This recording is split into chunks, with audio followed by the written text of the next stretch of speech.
So B minor, I see this sitting here. So I've got my root, my third, my fifth, my root, my third, my fifth, my root, sitting right there. So as I play, I'm thinking about those.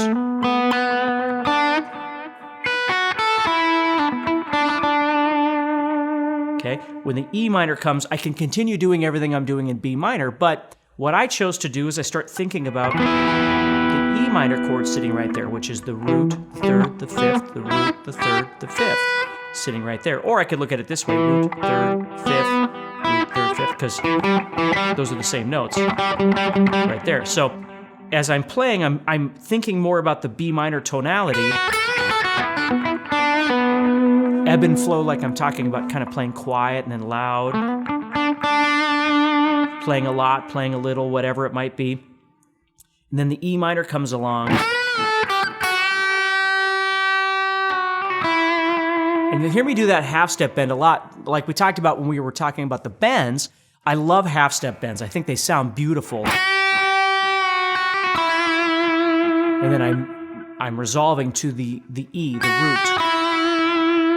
Okay, which again we're going to talk about in a little bit as well.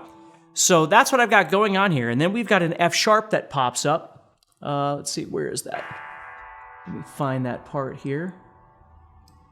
Coming up here. So we're on our B minor right here. All right, coming up here is the F sharp.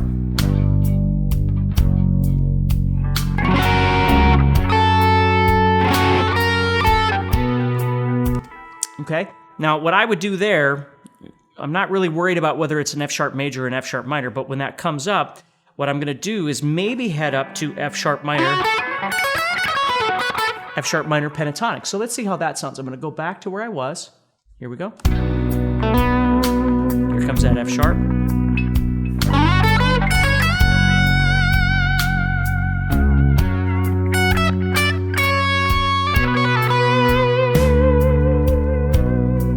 Okay, what happened there? Well, it went from F sharp and then it went back to B minor. So I'm visualizing my F sharp minor here. And then I've got B minor sitting right there as well. The fourth position of B minor, if you know your positions. So all I'm doing is I'm thinking about F sharp. And then here comes the B minor. So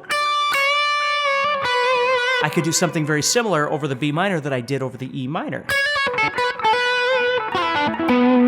Okay? So if you think about it, what's happening here is I'm adding elements of chord chasing. I'm thinking about the dynamic contrast, which is the ebb and flow of what I'm doing here. And the big thing that we want to talk about, there's two things going on here that are very, very important. One is chordal connection, okay? I'm visualizing these chords, and I'm thinking about trying to not just change, the scale that I'm using or the chord chasing like we talked about, which I am doing a little bit of that. But in the context of that, I'm also trying to emphasize notes of the chords, you see?